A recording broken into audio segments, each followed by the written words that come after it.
Estamos, pues, por la lección 1 de la Academia Bíblica Pesher, y recordemos que en este curso tenemos varios temas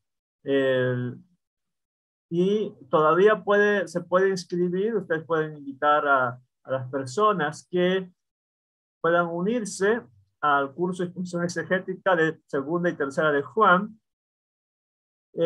Y el tema de hoy es ¿quién es la verdad? ¿No? El tema de hoy es ¿quién es la verdad? Basado en segunda de Juan, versículos 1 al 3. Vamos a tratar de profundizar en estos temas el día de hoy. Sería bueno que abran sus Biblias. Ahorita busquen sus Biblias en este libro bíblico, ¿ok? Busquen allí el segunda de Juan. Pues vamos a trabajar con ese tema. Entonces, segunda de Juan, busquemos. Pueden abrir en su texto, en el texto que tienen, pues la Reina Valera 60 u otro texto, ¿ya? Pueden abrirlo ahorita para pasar ya a nuestro pasaje. Nuestro pasaje son los primeros 3 versículos, ¿ya? Primeros 3 versículos de segunda de Juan. Busquen, por favor. Vamos a tomar unos minutos esperando que los otros estudiantes también puedan unirse a nuestra clase de hoy. Estamos en exposición exegética de segunda y tercera de Juan, lección 1, versículos 1 al 3. El siguiente mapa, el mapa que tenemos aquí, lo voy a usar para hablar acerca del contexto. Los que ya han estado en el curso Exposición Exegética de Primera de Juan, parte 1, hablamos la primera lección de la introducción. La introducción, quién es el autor, quiénes son los destinatarios, el propósito para escribir estas epístolas. Y hemos dicho que presumiblemente sea Juan el apóstol. Hay personas que dicen que no, ¿ya? Pero hemos tratado de exponer allí en la lección 1 por qué sí. Y este mapa nos servía para tener una noción de del área de influencia, muy bien, del área de influencia donde estaría Juan en ese tiempo. Muy bien, voy a pintar esta zona como, según la tradición, se decía que Juan estaba. Por supuesto, Papías, recordamos un poco, Papías decía que había otro Juan, o por lo menos parece decir eso. Se ha interpretado a Papías como que dice Juan el apóstol y Juan el anciano. Entonces, si hay un Juan el anciano, se trata de otro Juan, el autor de segunda y tercera de Juan. Y de allí que sea la teoría de que tenemos una comunidad jónica o un autor llamado el anciano. Muy bien. Veamos, este es el texto que vamos a analizar. Y voy a pasear por diferentes lugares, ¿ya? Tratando de entender un poquito más estos versículos. Muy bien. Porque el curso es exposición exegética. Y aunque no todos sepan griego, es bueno que podamos reconocer algunas palabras, por lo menos palabras claves, ¿ya? Algunas palabras claves que van a ser muy importantes para nuestra comprensión del pasaje bíblico. Muy bien. El versículo 1 va a iniciar con un artículo y aquí esta mención, ¿ya? que está en caso nominativo, es una mención para que sepamos quién es el que dirige. Este es, digamos, el quién. Ya, ¿quién? ¿Quién es? Y dice presbúteros, o si quiere leer en griego moderno, sería una especie de presbíteros. El presbíteros. ¿Qué es un presbítero? Podemos ir a cualquier diccionario y voy a abrir aquí un diccionario. Bueno, aquí el de uno de los que podemos conseguir fácilmente es el de Tagui, ¿ya? El de Tagui, y escribir aquí, bueno, presbúteros o presbíteros. Ahí tenemos su definición, ¿no? Presbúteros dice es un anciano, líder del pueblo, el mayor, el más viejo. Muy bien, podría ser una idea de edad. Anciano, el mayor, el más viejo. Esa es una posibilidad, ¿no? Entenderlo como el más viejo. Y si este anciano realmente está viejo o no. Veamos otras acepciones, otro sentido. Dice, anciano como líder del pueblo. Un líder. Y allí hay algunos textos claros para entender ese liderazgo. Si vemos algunos de estos textos, como el que tenemos aquí en Mateo 16, 16:21, dice, desde entonces Jesucristo comenzó a declarar a sus discípulos que deberían ir a Jerusalén y sufrir muchas cosas de parte de los ancianos, de los principales sacerdotes y de los escribas, y ser muerto y resucitar al tercer día.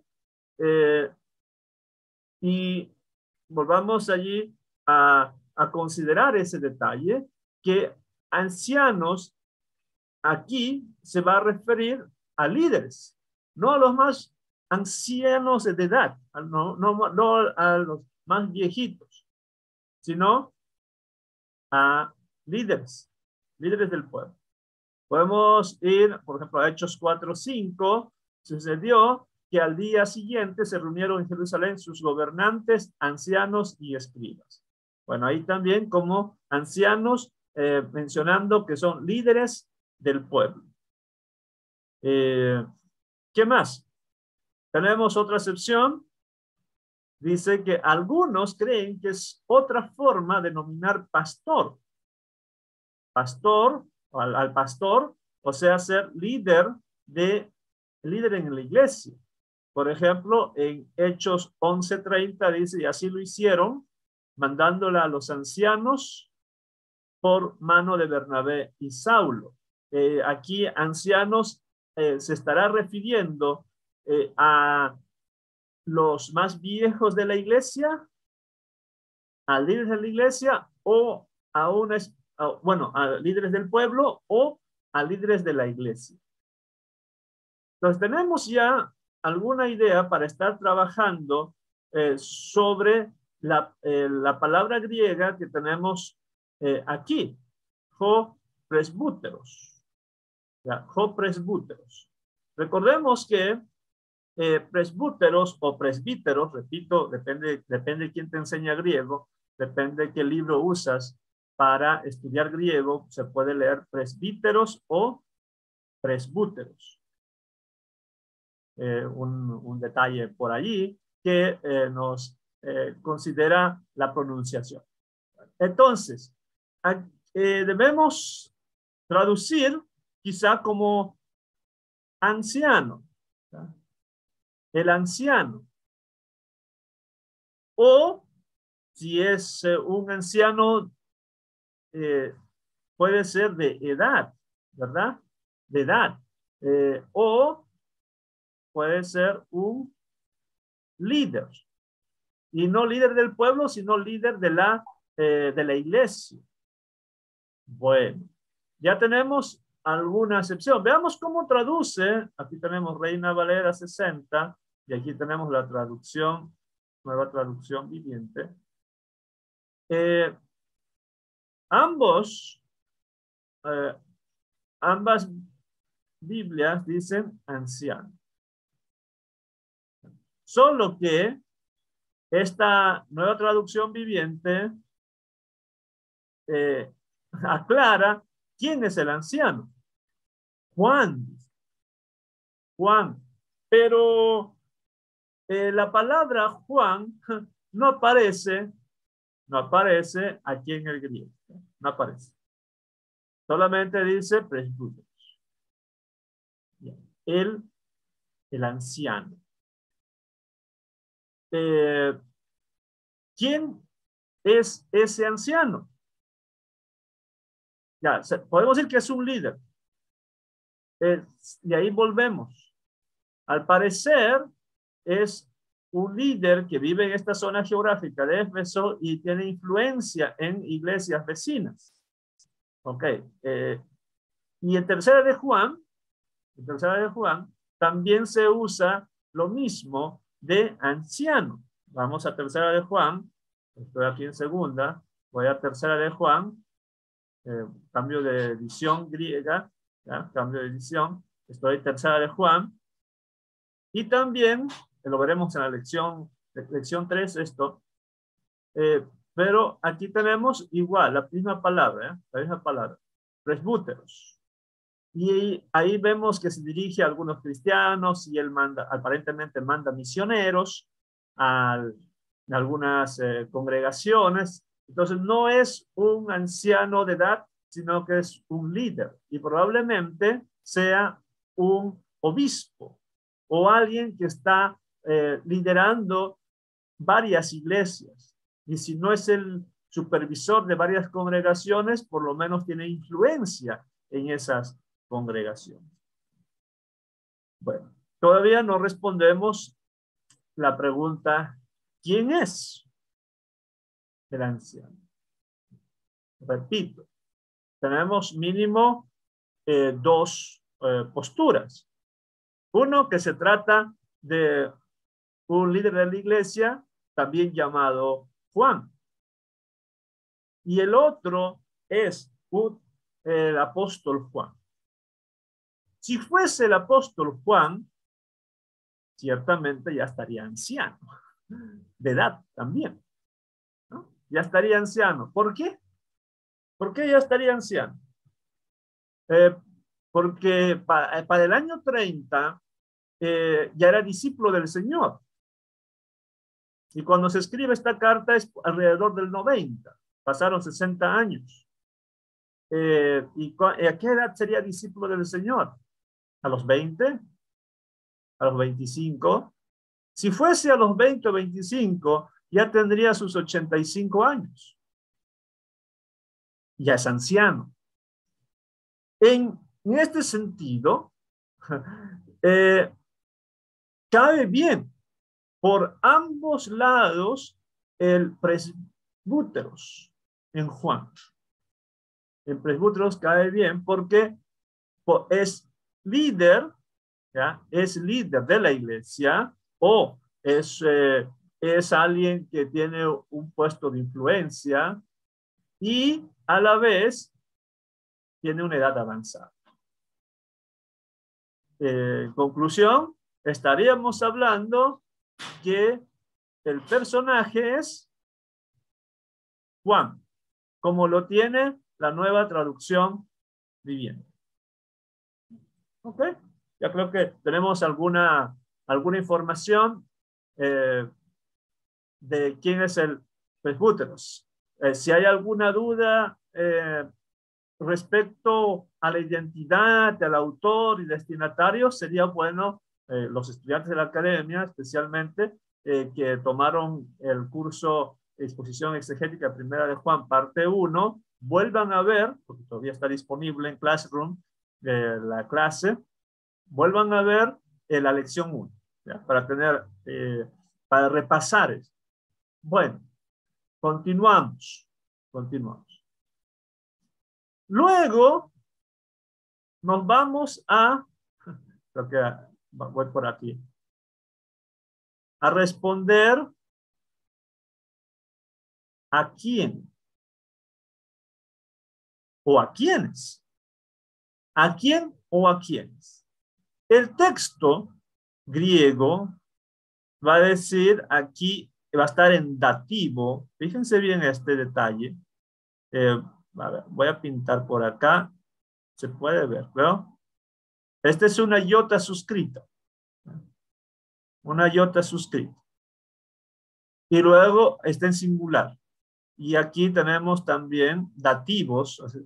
Tenemos caso dativo, caso dativo, caso dativo, caso dativo.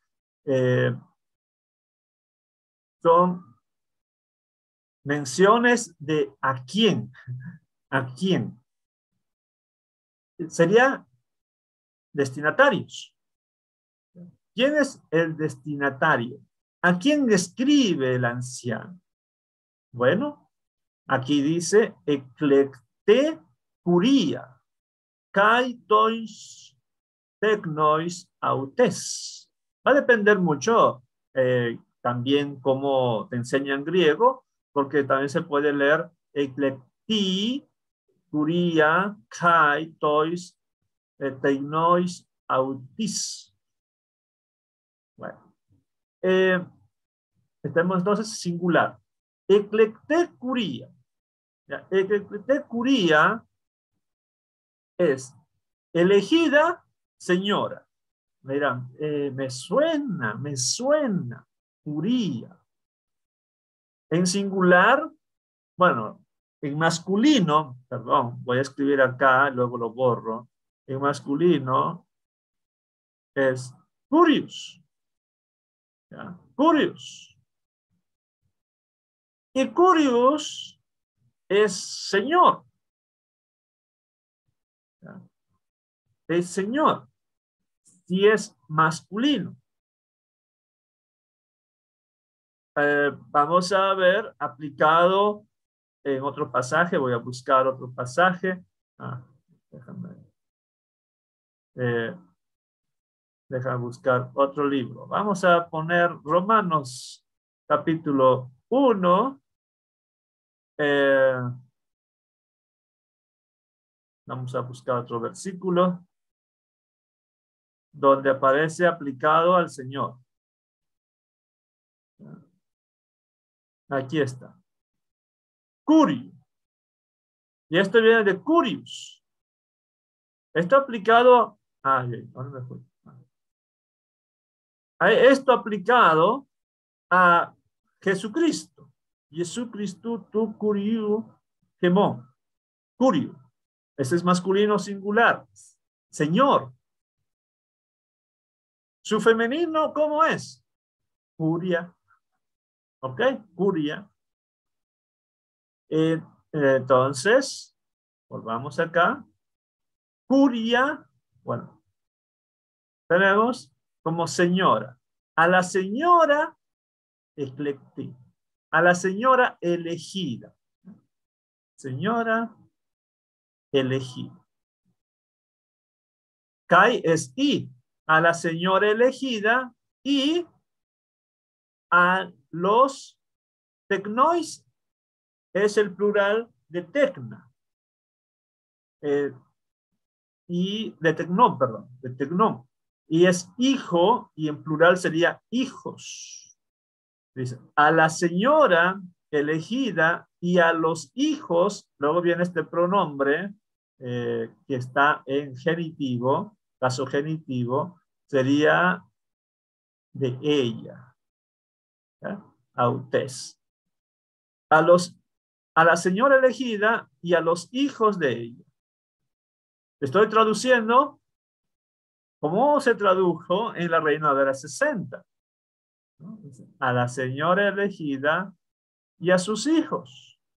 ¡Wow! Tendría que pensar, voy a dibujar acá una mujer con su falda, su trenza, no sé, no, perdón que yo no soy dibujante, y luego unos chiquitos. Bueno, no creo que sean tan niños, serían interpretación.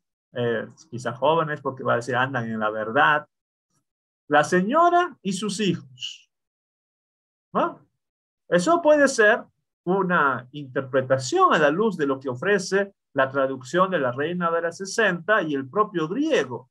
Dice, elegida señora, bueno, señora elegida, y a los hijos de ella, y a sus hijos, ¿no? Esto sería una interpretación y traducción literal, ¿no? Literal, tal cual nos está diciendo el texto griego. Y habría que pensar en una mujer. ¿Cómo se llamará esa mujer? No nos dice. O quizás se llame Eclecte. No creo. La Eclecte. Pero ¿cómo traduce la nueva traducción viviente? La nueva traducción viviente, que es una traducción de equivalencia dinámica. Esta es más de una equivalencia formal. La nueva traducción, la Reina Valera 60 es formal y esta es dinámica. ¿Cómo traduce? Dice, les escribo esta carta. Mira, y todo esto, esta carta no aparece en el griego, pero es obvio que esa es la idea.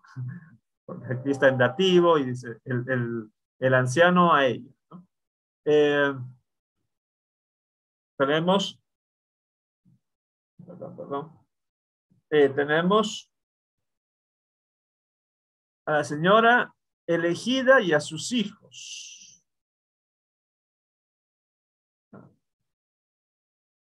Y ahí dice, señora elegida y a sus hijos. Traduce tal cual como el griego, pero nos pone aquí una llamativa. Nos pone un asterisco. ¿Y qué significa este asterisco? Bueno, vamos a aquí, a la traducción viviente, pero vamos a la sección de comentario en la traducción viviente. La primera dice, en griego, el anciano. Vamos a la segunda. Dice, en griego, no, me pasé. En griego, el anciano. Y de ahí a más no tiene. A ver, volvamos. Perdón, es que estoy en tercera de Juan. Yo necesito segunda de Juan. Ahora sí. Porque tenemos dos asteriscos en segunda de Juan. Comentario, ahí está. En griego, el anciano. Segunda opción dice, de traducción, eso también puede ser la traducción, o a la iglesia que Dios ha elegido y a sus miembros. Eso, la nueva traducción viviente lo pone en el pie de página como una opción de traducción. ¿Ya? Como una opción de traducción. O a la iglesia que Dios ha elegido y a sus miembros. Si fuese así, esta traducción, que está en el pie de página, sería algo dinámico, darle el sentido y hacerlo figuradamente, ya no literal, figuradamente. Veamos un comentario. ¿Ok? Estoy en este comentario. Dice, bueno, veamos acá, dice el anciano. Esta es una forma típica de una carta griega en el tiempo de Juan. ¿Ok? Sin embargo, en pocas lenguas, el escritor de una carta se introduce a sí mismo en primera persona. Por ejemplo, yo, el anciano, escribo a. Okay. Elders, bueno, el anciano, ¿no? Que significa que Juan era un hombre ya anciano cuando escribió la carta. Pero también es probable que se use el término anciano aquí con el significado de líder de la iglesia.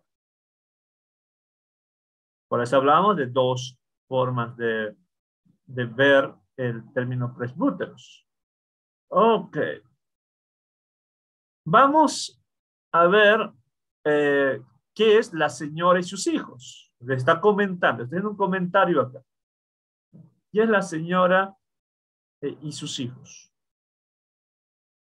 Dice que Juan está aquí usando estos términos para referirse a una iglesia local. ¿Ok? Se está refiriendo, dice, a una iglesia local. No una señora de manera aquí específica, no. Sino a una iglesia local y a sus miembros. Sin embargo, esto no figura en el griego. Juan aquí usa estos términos como un tipo de código secreto. Probablemente para no mencionar los nombres y poner a los cristianos en peligro de persecución. ¿Ok? Entonces, la idea sería, cuando se tenga que traducir, porque esta es una ayuda para traductores, notas para traductores de la Biblia, ¿ya? Ese es un libro de las Sociedades Bíblicas Unidas para ayudar en la traducción de la Biblia. Dice, hay que traducirlo, quizá así como señora elegida de sus hijos o a la iglesia y a sus miembros, los cristianos. Pero hay que entender que es un código. Sugiere esto como un código. Vamos a ver otro comentario. Aquí está. Bueno, está muy chiquito, voy a agrandar. Permítame. No toma mucho tiempo esto. Está la señora elegida. Pero vamos al comentario. Notas, no, quiero comentario. Forma. Ahí está. ¿No? Bueno, habla que no necesita la identidad. Sigue explicando el término presbítero. Aquí está. El presbítero escribe su carta a la señora elegida. Y la discusión es, pues, ¿quién es esa señora elegida? ¿No? Y muchos están discutiendo sobre eso. Aquí vemos alguna mención, alguna discusión.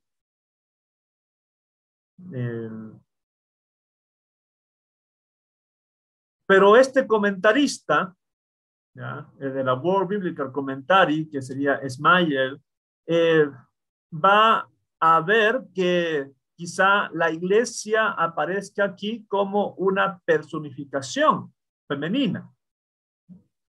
Igual como Israel a veces aparecía como mujer. O tenemos que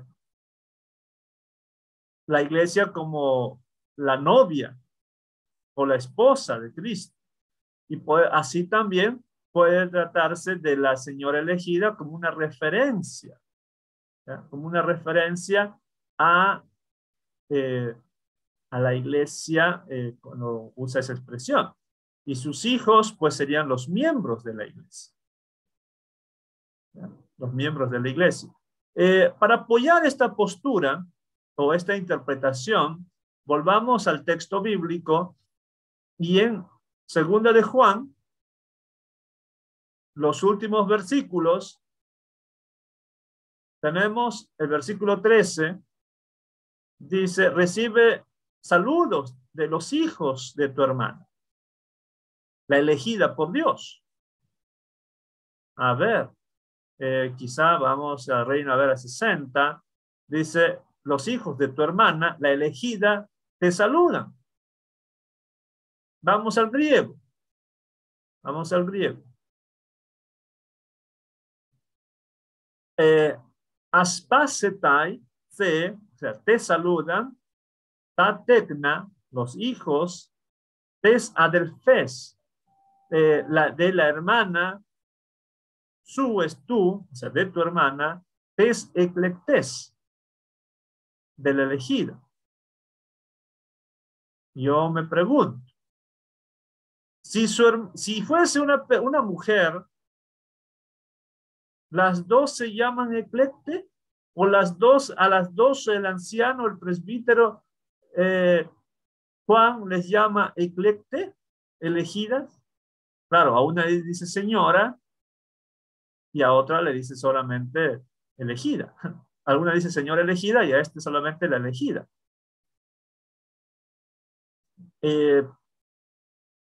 Y no creo que se esté refiriendo a dos mujeres con sus hijos, porque esta señora, bueno, esta hermana elegida también tiene sus hijos.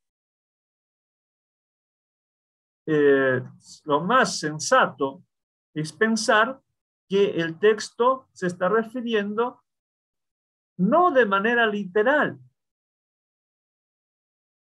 ¿ya? En contraste, esto no es pescado, huesitos, no. En contraste, debemos pensar que se estamos refiriendo a un conjunto de cristianos, varones y mujeres, que forman la iglesia del Señor.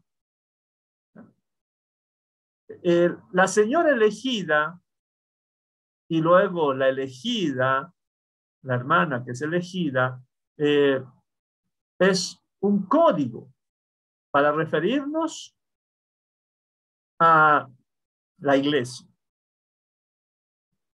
Pero ojo, eso ya es interpretación. Eso ya es interpretación. Estamos interpretando, hacer un trabajo exegético, porque el texto dice, señora elegida y los hijos de ella. ¿No? Así dice el texto. Y así habría que traducirlo, pero sabiendo que es un código. Sabiendo que es un código. Muy bien. ¿A quién entonces se escribe? Yo respondería a la iglesia. ¿Y dónde está ubicada esa iglesia? No sé dónde está. Porque si para comenzar es un código, tampoco va a decir en qué lugar está esa iglesia para evitar la persecución. Lo cierto es que la tradición menciona que el apóstol Juan estaba sentado en Éfeso y de allí él tenía su área de influencia, en todos estos lugares.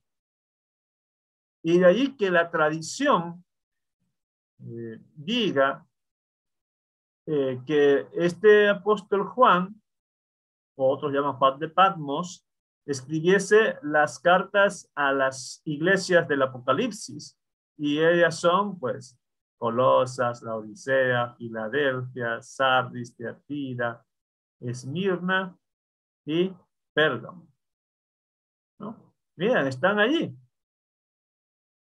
Están allí. Y puede ser que el apóstol Juan tuviera su área de influencia aquí, supervisaba estas iglesias y envió esta carta a alguna de las iglesias o a todas al mismo tiempo, como una carta circular, llevando este mensaje, el mensaje de permanecer firmes y felicitarles porque están andando en la verdad. Eso es lo que va a tratar la epístola, esta segunda epístola del apóstol Juan.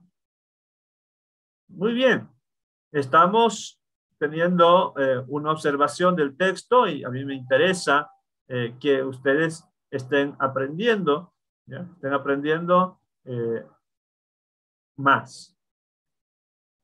Nos quedamos aquí, ¿no? Nos quedamos aquí. Sigamos. ¿A quiénes? Porque esto de aquí es un pronombre relativo. relativo. ¿A quiénes? Yo. Esto es fácil, ¿no? Ego. Ego, viene egoísmo, ¿no? Egocéntrico, o tu ego. Dice, tienes, tu ego es muy alto. Es lo mismo. Tu ego es tu yo. Entonces, pero aquí no está haciendo Juan con una mención negativa, ¿ya? Sino dice tú, no es tú, sino a quienes yo agapó. Agapó es un verbo muy especial. Es un verbo tan especial que Juan lo prefiere. Juan prefiere este verbo para hablar del amor de Dios. Y eso luego causa confusión para decir, es que Dios nos ama con amor. Es verdad, pero también nos ama con filius, por si no sabían de que la Biblia usa también el amor del Padre con filius para nosotros. El amor que algunos dicen el amor de amigos. Bueno, este es agapao. Bien, de agapao se contrajo, es agapó, a quienes yo amo, y aquí inicia nuestro dolor de cabeza, la clase de hoy. Entender estas expresiones realmente cuesta. En aleseía, ¿ok? Luego vamos a tener en aleseía. Luego, en aleseía.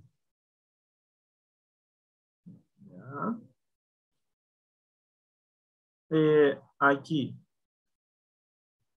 En aleseía. En aleseía. Tenemos por lo menos 4 veces en este pasaje, y lo vamos a volver a encontrar después, en la siguiente lección. Vamos a volver a encontrar, por ejemplo, aquí, en el versículo 4, en aleseía. En aleseía. Tenemos allí esta mención en aleseía, y uno dice, pero ¿qué? ¿Por qué? ¿Por qué elige estas palabras? ¿Qué significa? ¿Qué significa? Vamos a ver al léxico y a ver si encontramos alguna acepción que nos permita sacar alguna conclusión. Vamos a buscar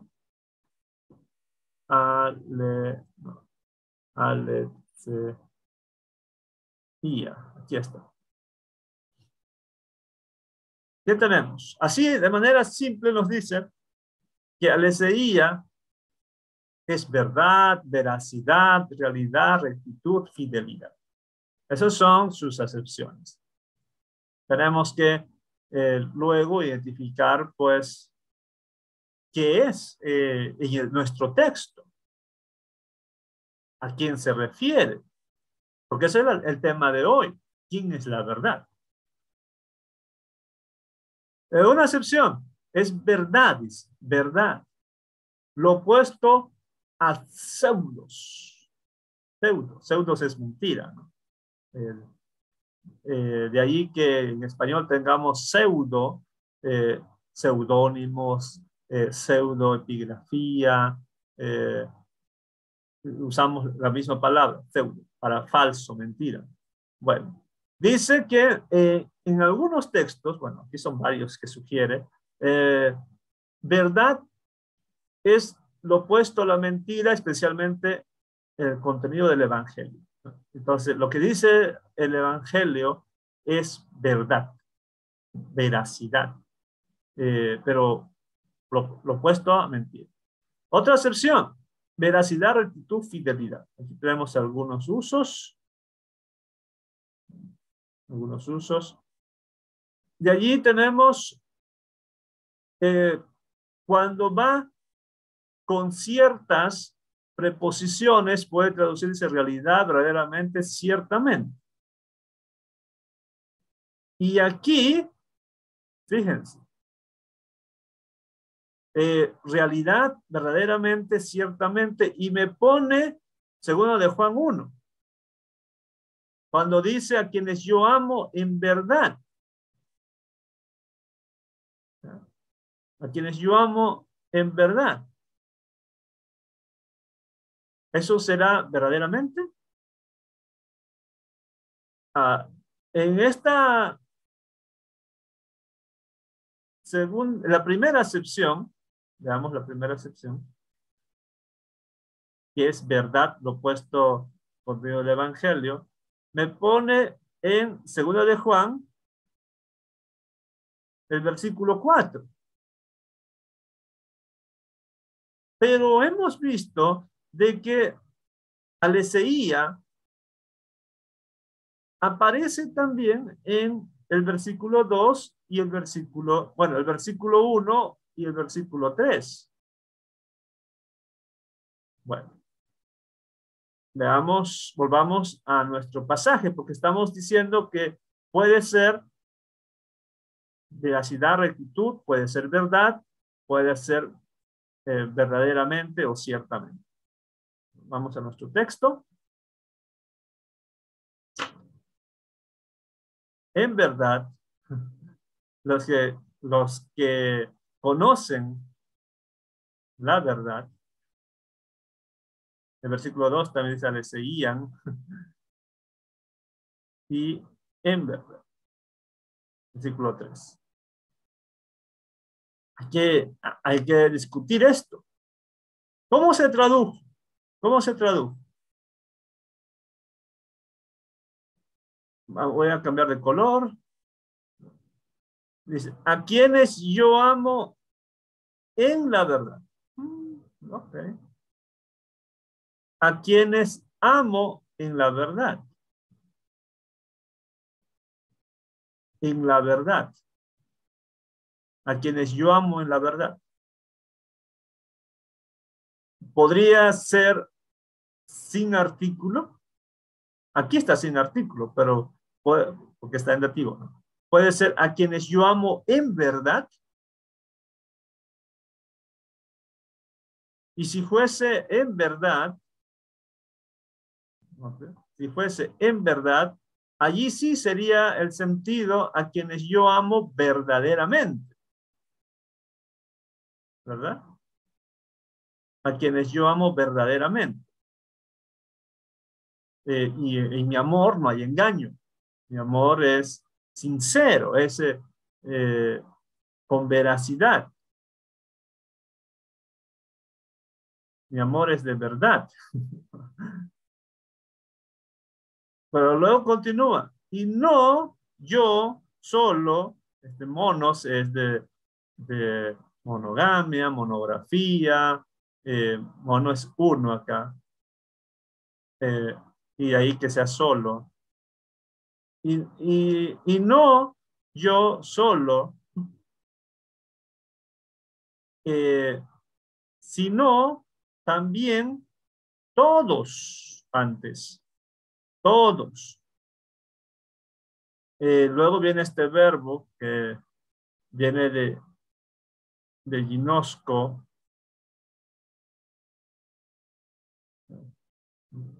Y este verbo es conocer. Sino todos los que conocen la verdad. Ok, aquí ya no es lo mismo. Todos los que conocen la verdad. ¿Qué será la verdad? ¿Qué será la verdad acá? ¿Un sistema doctrinal? o los que conocen a la verdad, pero a la verdad refiriéndose a Juan 14:6, donde dice Jesús, yo soy el camino, la verdad y la vida. ¿Ya? Y allí Jesús sería el aleseía. Y alguien dirá, pero ¿será la misma palabra? ¿Será la misma palabra aleseía? Bueno, vamos a verificar. Vamos a verificar. Podríamos ir a cualquier texto, pero vamos con esto. Abrimos esto. Sería Juan, capítulo 14, versículo 6. Dice a él Jesús, yo soy, Eimi, yo soy, Jehodos, el camino. Caige aleseía, ahí está, aleseía, ¿no? Con su artículo más sería la verdad. Yo soy la verdad. Kai je soe y la vida. Yo soy la verdad y la vida. Pero ahí está verdad. Yo estoy aquí llevando la reflexión. Estamos haciendo un análisis. Puede ser que esta aleseía se refiera a Cristo. Hago la pregunta. Porque dice, y no solo yo, o sea, no solo yo amo en verdad, sino también todos los que conocen la verdad. O puede ser que sea la doctrina. Tu palabra es verdad. Como que la doctrina es verdad. Los que no conocen la doctrina cristiana, los que conocen el cristianismo. Ok. Hasta aquí, ¿qué podemos aprender? Está complicado identificar qué es aleseía. Pero hay más todavía. Hay más todavía. Este día, antes, ¿cómo tradujeron? Dice, y no solo yo, dice Reina Valera, sino también, o sea, quienes más aman, todos los que han conocido la verdad. Dice tal cual el griego. Aquí lo pone como una especie de aclaración. Y no solo yo, sino también todos los que conocen la verdad. Ok. Es conforme al griego, ¿no? Luego tenemos día. Este día puede ser un indicador de causa. Y podríamos ser por medio o a causa, mejor dicho, a causa. A causa o porque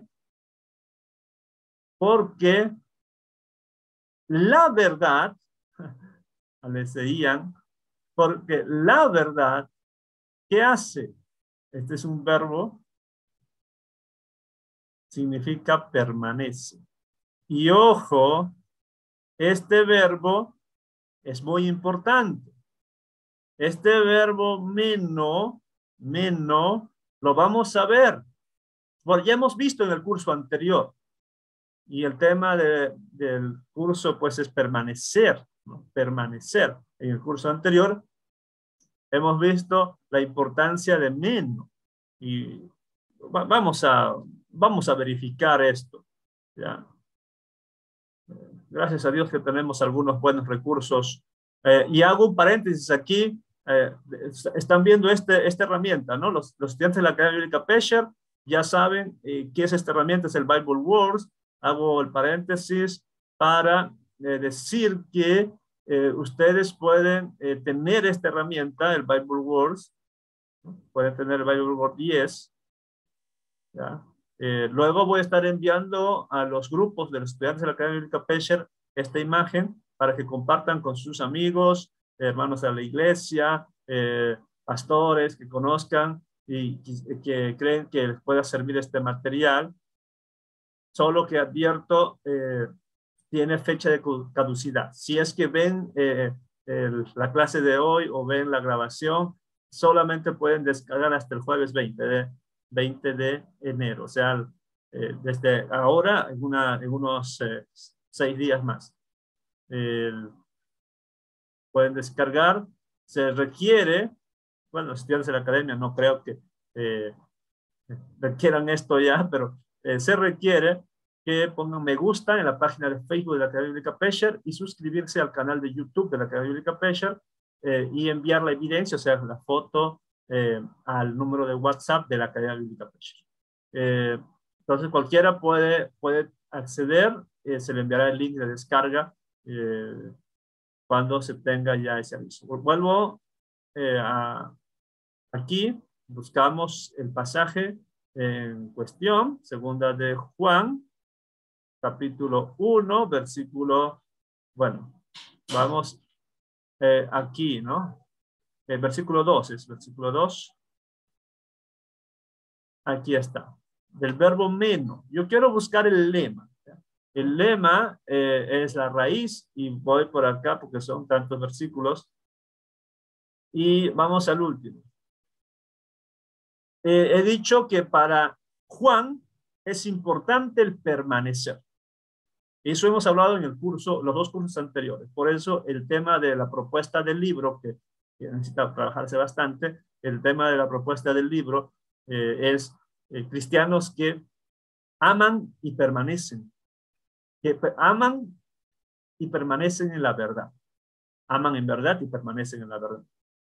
Fíjense, todas las veces que aparece menos, desde aquí, desde 1 de Juan 2:6, todas las veces que está ese verbo.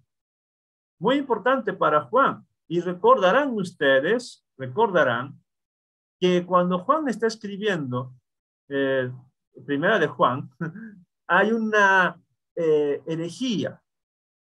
Hay falsos maestros que están engañando a la iglesia.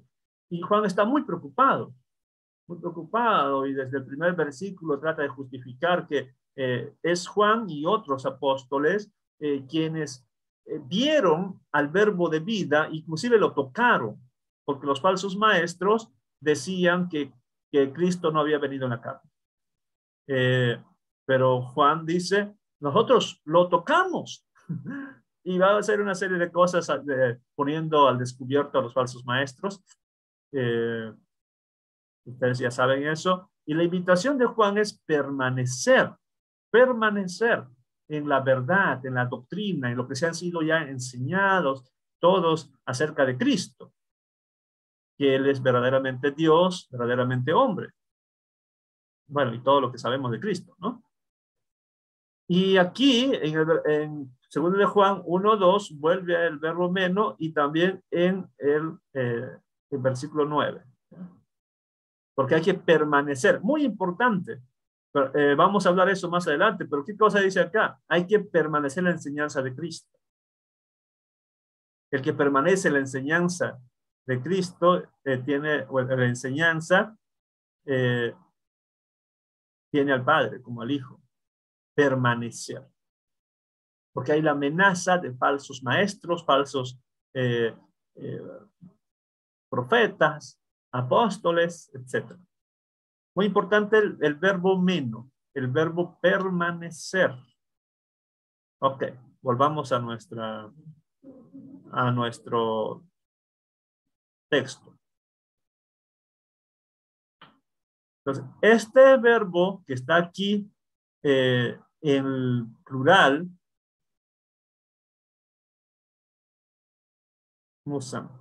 no, singular, perdón. Está en singular,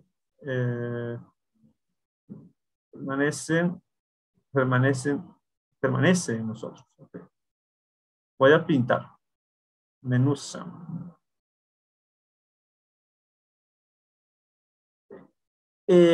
Por medio de la verdad que permanece en vosotros. Piensen bien en esto, piensen bien. La verdad permanece, está. Pero también podemos traducir como que, no pueden cambiar de color, que está. La verdad que está en vosotros, en nosotros, no dice vosotros, dice nosotros, nosotros. Y cuando dice nosotros, ¿quién es? Juan y los cristianos. Porque todos tenemos a la verdad. Y nuevamente preguntarnos, esta le seguían, el que permanece en vosotros, ¿se refiere a Cristo? ¿A la enseñanza correcta? O puede ser el Espíritu Santo, porque Él es el que está en los cristianos. Pensemos un poquito. ¿Cómo tradujeron? La 60 tradujo que permanece. Muy exacto al griego. Y la traducción viviente tradujo vive. Para vive hay otras palabras griegas.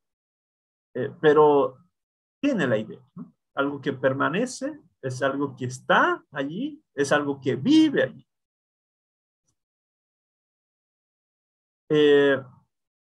Esta de aquí es estar, propiamente. El verbo estar, pero está en futuro. Está en futuro. Y aquí dice, y con nosotros, ay, me encanta esto, con nosotros estará por la eternidad o para siempre. A ver, aquí me causa pues algo que pensar, porque si se trata de la doctrina cristiana, ¿va a estar con nosotros por la eternidad? Si se trata de veracidad como certidumbre, ¿va a estar por nosotros hasta la eternidad? ¿O será que se trata de Cristo o del Espíritu Santo? Ah, ahí cambian las cosas. Porque Cristo sí está en o permanece en nosotros y no solamente ahora, sino que estará con nosotros por la eternidad. Pensando en Cristo.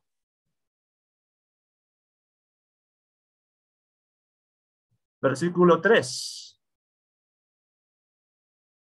Versículo 3.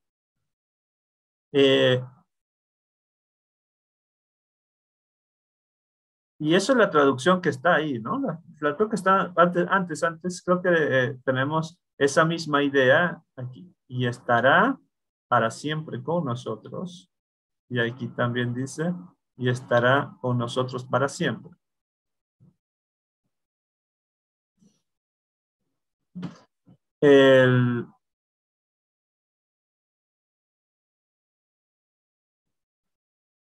Bueno,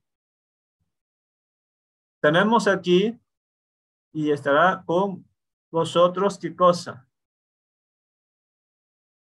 La gracia, misericordia y paz de Dios Padre y de Jesucristo, Hijo del Padre. Y Jesucristo, Hijo del Padre, en verdad y amor. Ok, esto, la última parte, en verdad y amor, es una fórmula como para decir ciertamente, ¿ya? Ciertamente, en verdad y en amor. Pues es una fórmula como un saludo, pero es un deseo de que la iglesia tenga gracia, tenga misericordia y tenga paz. Esto, gracia, misericordia y paz, vienen de dos personas que en la teología cristiana tienen el mismo rango. Dios Padre y Jesucristo, el Hijo del Padre. Tienen el mismo rango.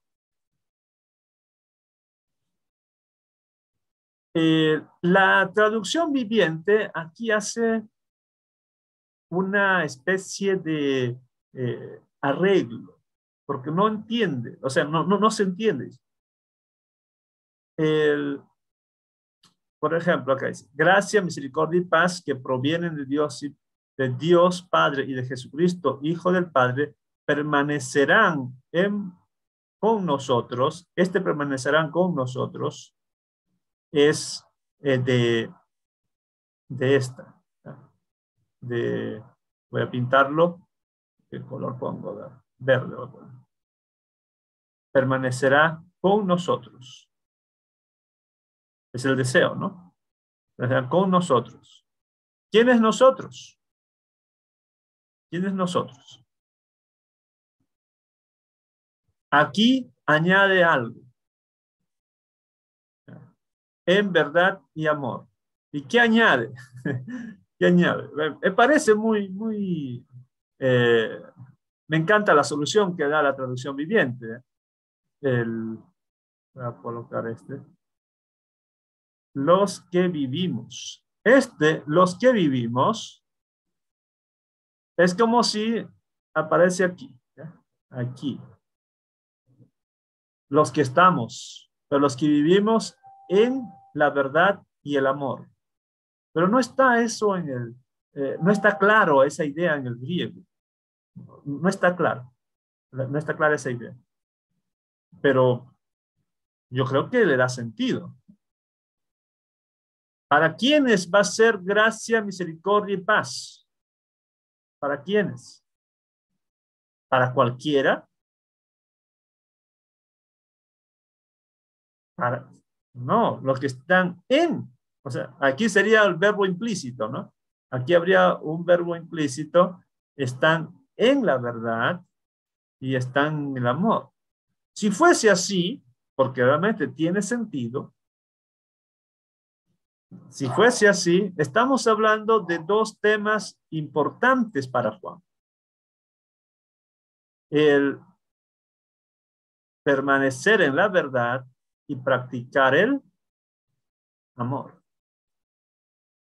Eso hemos visto en Primera de Juan. Eso es muy importante. Pero quiero aclarar que esta solución no aparece en todas las Biblias como tal. Veamos una comparación. Primero vamos a ver. Quiero el versículo 3. Vamos a comparar.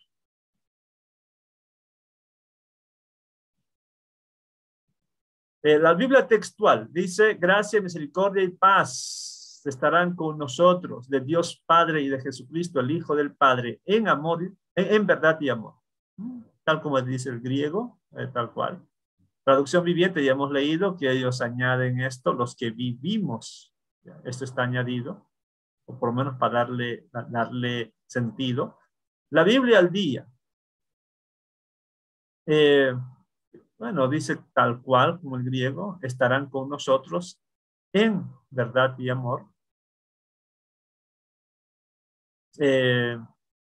Dando a entender que ciertamente estarán en verdad y con su amor. Bueno, la de Jerusalén dice, gracia, misericordia y paz de parte de Dios y Padre, dijo, estarán con nosotros según la verdad y el amor. Aquí añaden otro, esto no está en el griego, bueno, no está de manera explícita la palabra, pero la Jerusalén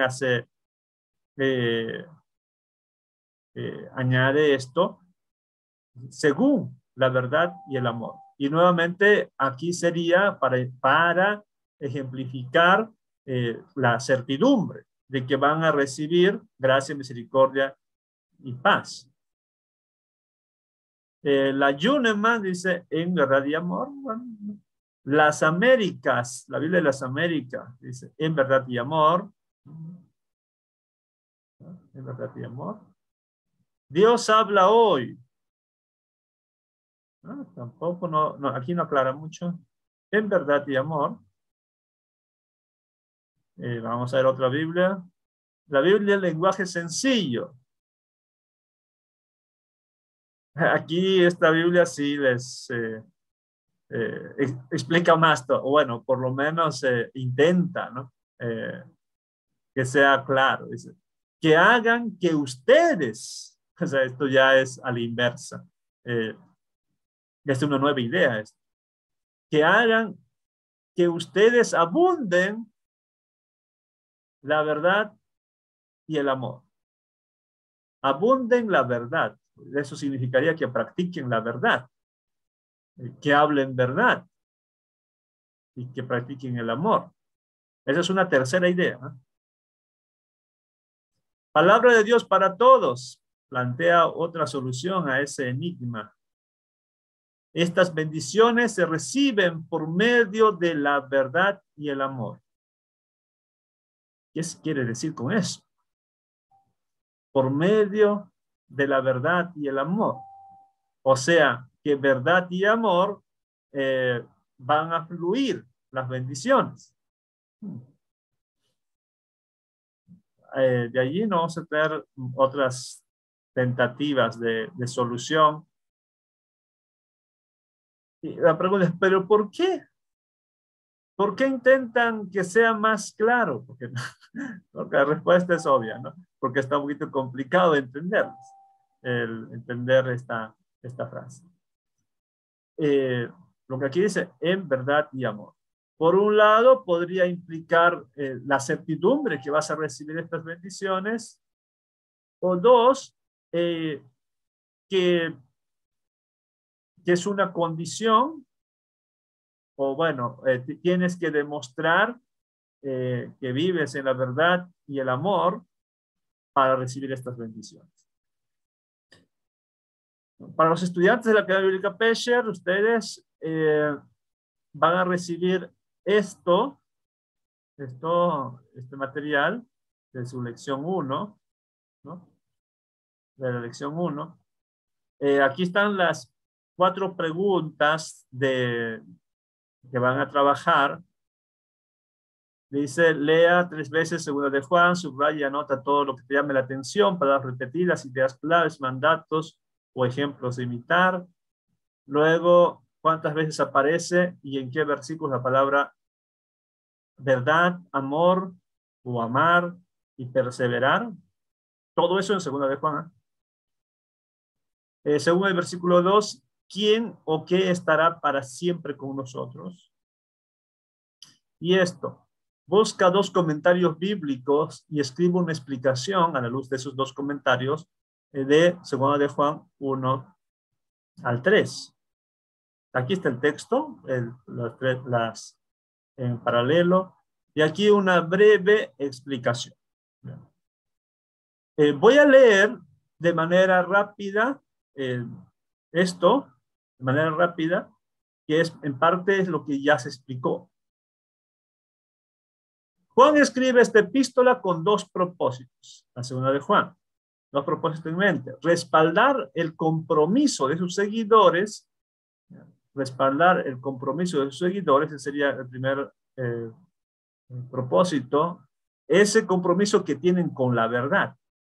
Y el segundo propósito es advertirles acerca de la severidad de sus oponentes, de los falsos maestros, de las herejías y de la necesidad de protegerse de esas falsas enseñanzas.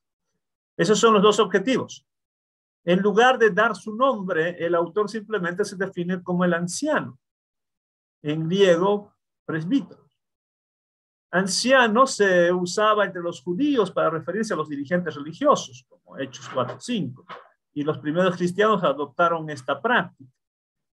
Por tanto, el anciano es el apóstol Juan, era un tipo de supervisor, alguien de fuera de la congregación con la labor de inspección pastoral.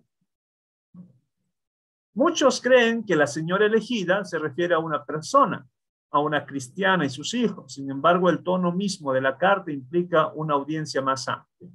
El Nuevo Testamento piensa en la iglesia con metáforas femeninas, por ejemplo, la esposa de Cristo, e incluso llama escogidos o elegidos a los cristianos.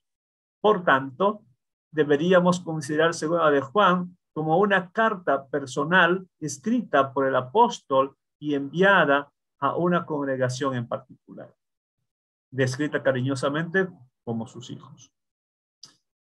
El profundo amor de Juan por su iglesia se expresa en su primera oración: a quienes amo en la verdad.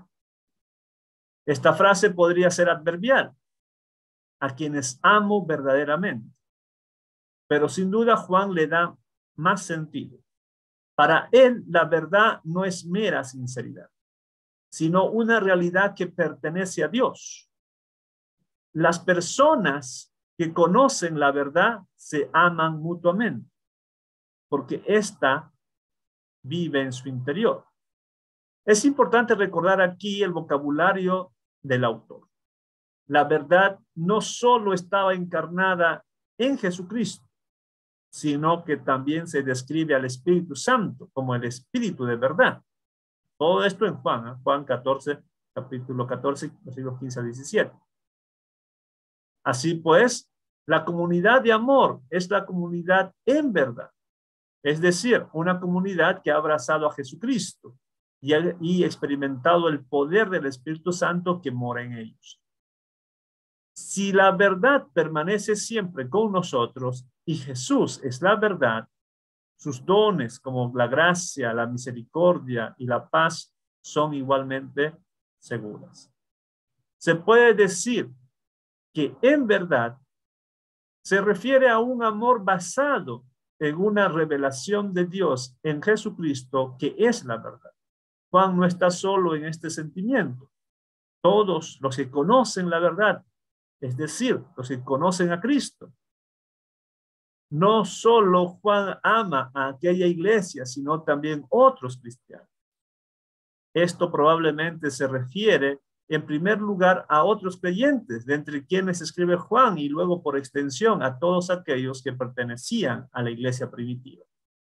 Querido hermano, aquí el apóstol Juan nos enseña a amar en los estándares de Cristo a todos los cristianos del mundo, cristianos de nuestra congregación local y de otras congregaciones a nivel nacional y de otras denominaciones, sin importar nacionalidad, lengua, raza o cultura.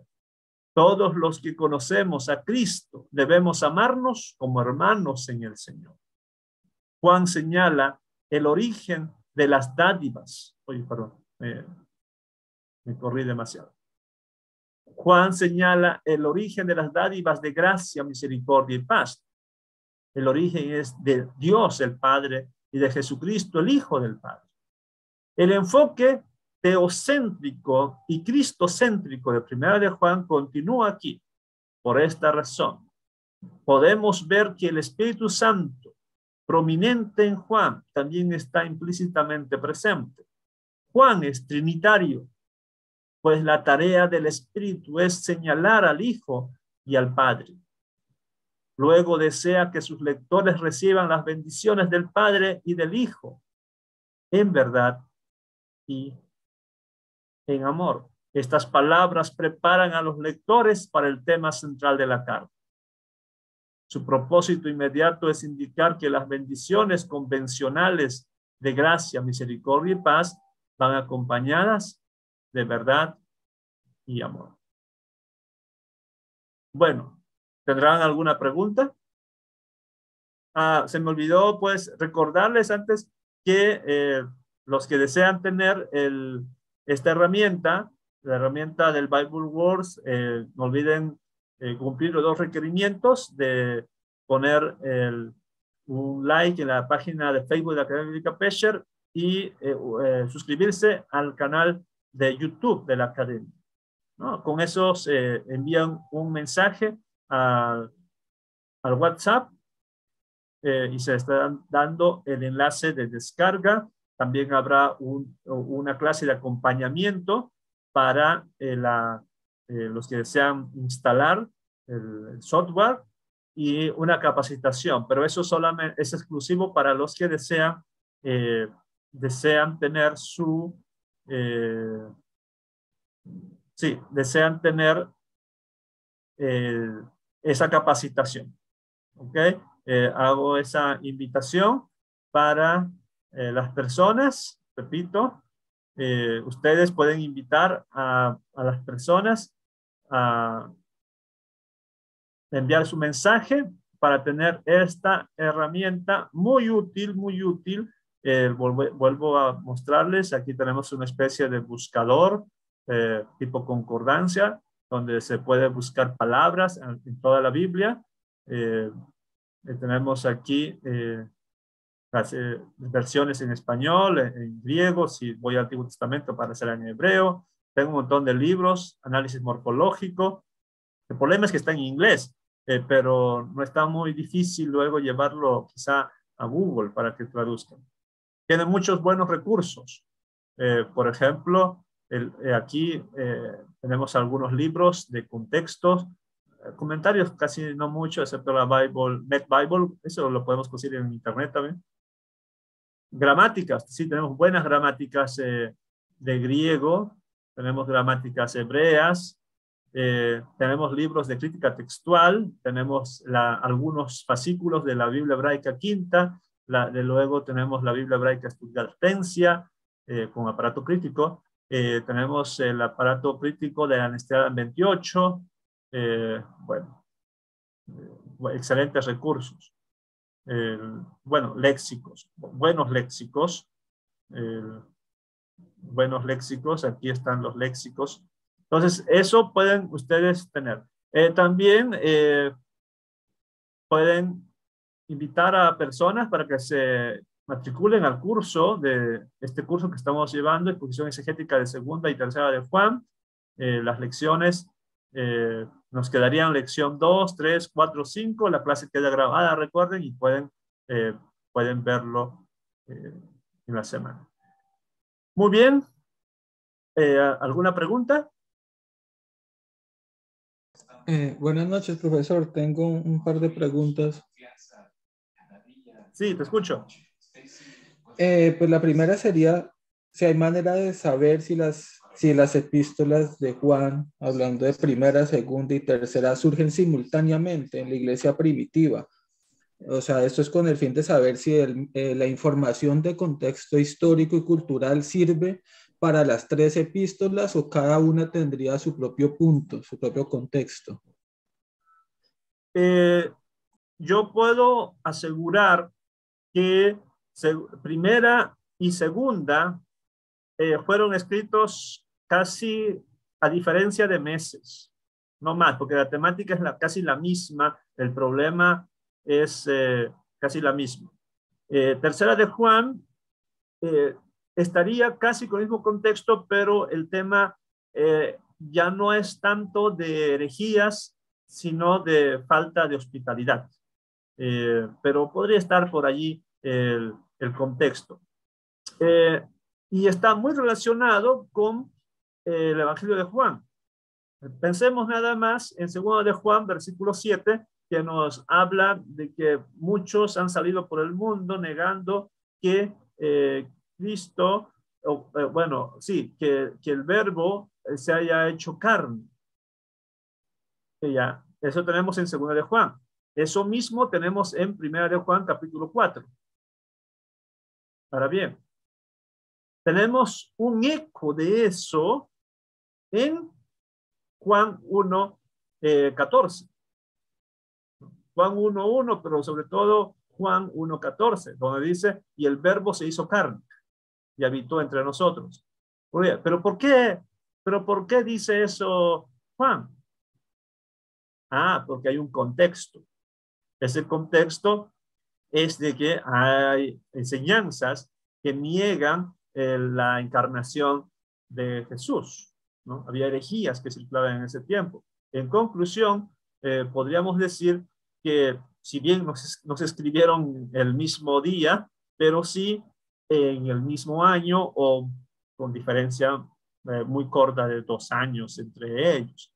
La mayoría de los estudiosos ubican ubican el Evangelio de Juan y las epístolas entre el 85 y 93, ¿ya? Por ahí, en alguno de esos periodos. Entonces, tampoco es muy larga la diferencia. El problema mayor es con Apocalipsis, ¿no? Donde ya hay mayor discusión si es el mismo Juan el que escribe. Por cuestiones más de redacción, porque tiene mayores errores ortográficos ese texto, a diferencia de primera o de las epístolas. Y luego que habla de que está en Patmos, etcétera. Pero y otro, pues, que muchos van a decir, no, Juan no lo escribió, sino los discípulos de él, que sería la comunidad jónica o comunidad juanina, pero el tiempo es también por allí, ¿no? Por el 85 a 90. Y yo podría asegurar que estamos hablando de casi el mismo contexto. Ok, ¿la otra pregunta? Y tenía otro con referencia a una, no sé si llamarlo así, un problema textual. Cuando usted nos hablaba, estaba hablando acerca estaba haciendo el paralelo entre la Reina Valera y la Nueva Traducción Viviente. La Nueva Traducción Viviente agregaba el nombre de Juan, que la Reina Valera no lo tiene. Quería saber si hay de pronto una variante que pueda atestiguar esa introducción, o simplemente es algo que el traductor, una libertad del traductor, como de aclarar o de querer ser más explicativo a la hora de traducir el pasaje. La traducción viviente tiene 2 características. Y voy a citar la traducción viviente, bueno, cito en cada clase principalmente la traducción viviente porque me parece una buena traducción, aclara muchas cosas. Y esa es la primera razón, porque es un texto de traducción dinámica, ¿ya? Que busca traducir la idea, no las palabras. La segunda razón es porque está basado en las últimas ediciones críticas del griego. ¿Ya? Las últimas ediciones críticas del griego de Alan 27 o 28. ¿Okay? Por eso yo elijo comparar a Reina Valera 60 con la traducción viviente. Pero en tu pregunta puntual, en este versículo 1, no hay problemas textuales. Como puedes observar aquí en esta imagen, tenemos el texto crítico, ¿ya? Ho presbúteros eclecté, y aquí tenemos el texto bizantino, Ho presbúteros eclecté. ¿Ok? No hay Juan por ningún lado. Ahora, si vamos a otra herramienta, en este mismo Bible Words, vamos bueno, no tenemos muchas copias, pero vamos aquí, en este lado, y nos va a pintar en amarillo donde hay diferencia en manuscritos. Por ejemplo, aquí tenemos Vaticano, el Sinaítico, el Alejandrino, que son los que pusieron esta edición, los pusieron aquí, y yo voy a correr y veis solamente que está en amarillo las diferencias, ¿ya? Ok, ¿qué en amarillo vemos? Solamente 3 partes, solamente 3 partes. Que aquí tenemos Aleseía, luego tenemos Alesía, ¿no? Un pequeño cambio aquí, me faltó la epsilon aquí, y aquí como que se perdió el alfa. Ok. Luego el alejandrino no tiene Kai, pero tiene D acá. Y uno dice, recordemos que el D es pospositivo. Entonces puede aparecer en la segunda o tercera, pero hay que traducirlo en antes. Entonces este D es como traducirlo aquí. Es la misma entonces que Kai. Y significa lo mismo. Kai es y también, y en ciertos contextos puede ser pero. Ahora, de significa pero, y en algunos contextos puede significar y. Por ejemplo, en este contexto, de debe significar y, porque no va a decir, pero yo no solo. No, debe ser y no solo yo. Entonces, este de debe ser y. En conclusión, la lectura más cercana va a estar entre estas de acá, quizá el Vaticano.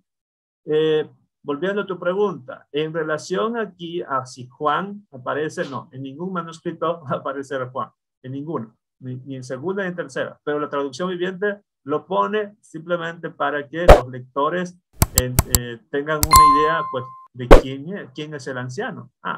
Lo añaden Juan. ¿Está bien o está mal? Son criterios de traducción.